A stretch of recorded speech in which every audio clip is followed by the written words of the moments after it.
فضیلۃ الشیخ عبدالقدوس نذیری صاحب ہیں کہ میں آپ سے گزارش کروں گا بڑے ہی ادب و احترام کے ساتھ کہ آپ ہمارے بچوں کو نصیحت کر دیں۔ بسم اللہ الرحمن الرحیم، الحمدللہ رب العالمین، والصلاة والسلام علی اشرف المرسلین نبینا محمد وعلی آلہ وصحبہ اجمعین، اما بعد۔ اعوذ باللہ من الشیطان الرجیم، بسم اللہ الرحمن الرحیم۔ الرحمن علم القرآن خلق الانسان علمہ البیان۔ معزز سامعین کرام، اساتذہ عبداللہ بن مسعود لتحفیظ القرآن اور دیگر اساتذہ کرام و حاضرین و عزیز طلباء، آپ لوگوں کے سامنے میں نے سورہ الرحمن کی ایک آیت شروع کی، 2-3 آیتوں کی تلاوت کی ہے۔ ان آیتوں میں اللہ رب العالمین نے ابتدا کس سے کی؟ الرحمن، بہت بڑا مہربان۔ یہ لفظ اس بات کی گواہی کرتا ہے، دلالت کرتا ہے کہ اس کے بعد جو چیزیں آئیں گی وہ رحمت پر دلالت کریں گی۔ چنانچہ اللہ تعالیٰ نے اس سورہ میں اپنی نعمتوں کا تذکرہ کیا ہے، اور اور 1-2 نعمتوں کے بعد گنانے کے بعد اللہ تعالیٰ نے تمام انس و جن کو خطاب کر کے فرمایا فَبِأَيِّ آلَاءِ رَبِّكُمَا تُكَذِّبَانِ، تم اپنے رب کی کن کن نعمتوں کی تکذیب کرو گے۔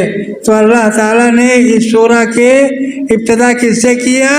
الرحمن، بہت بڑا مہربان، جو اس بات پر دلالت کرتا ہے کہ اس کے بعد جو چیزیں آئیں گی وہ اللہ تعالیٰ ان میں اپنی نعمتوں کا ذکر کرے گا۔ چنانچہ اللہ تعالیٰ نے فرمایا الرحمن علم القرآن، جس نے قرآن کو سکھایا، خلق الانسان، انسان کو پیدا کیا۔ تو اللہ تعالیٰ نے پہلے کس سے علم القرآن کا ذکر کیا؟ قرآن سکھایا، کس کو سکھایا؟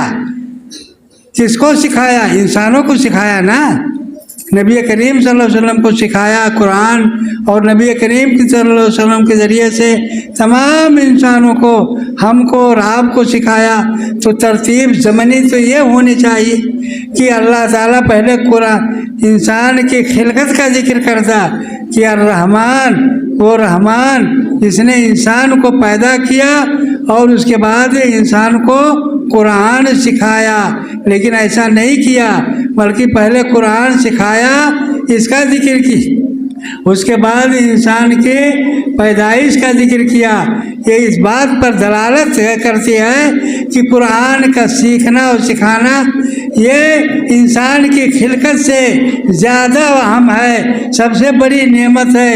اس لیے میرے عزیزو، جو قرآن کو سیکھ رہے ہیں، یاد کر رہے ہیں، وہ اپنے آپ کو سمجھیں کہ میں اس روئے زمین پر انبیاء اور رسول کے بعد سب سے افضل ہوں۔ یہ اپنے آپ کو حقیر نہ سمجھیں، کیونکہ اللہ تعالیٰ نے پہلے قرآن کے سکھانے کا ذکر کیا، اس کے بعد انسان کی پیدائش کا ذکر کیا۔ اس سے معلوم ہوتا ہے کہ انسان کی پیدائش سے زیادہ اہم قرآن کا سکھانا ہے۔ اس لیے جو کہ پیدا ہی نہیں ہوا وہ انسان ہی نہیں ہے، کیونکہ اللہ تعالیٰ کہتا ہے علم القرآن، جس نے قرآن کو سکھایا، اس کے بعد خلق الانسان، انسان کو پیدا کیا۔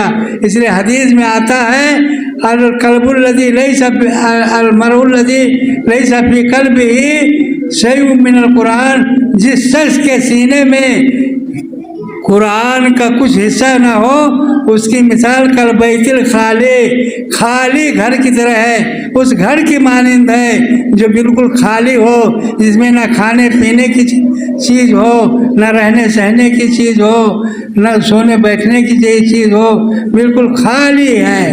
تو اللہ تعالیٰ، اللہ کے رسول صلی اللہ علیہ وسلم فرماتے ہیں کہ القلب الذی لیس فی المرء الذی لیس فی قلبہ شیء من، جس کے دل میں قرآن کا کچھ حصہ بھی نہ ہو، اس کی اس شخص کی مثال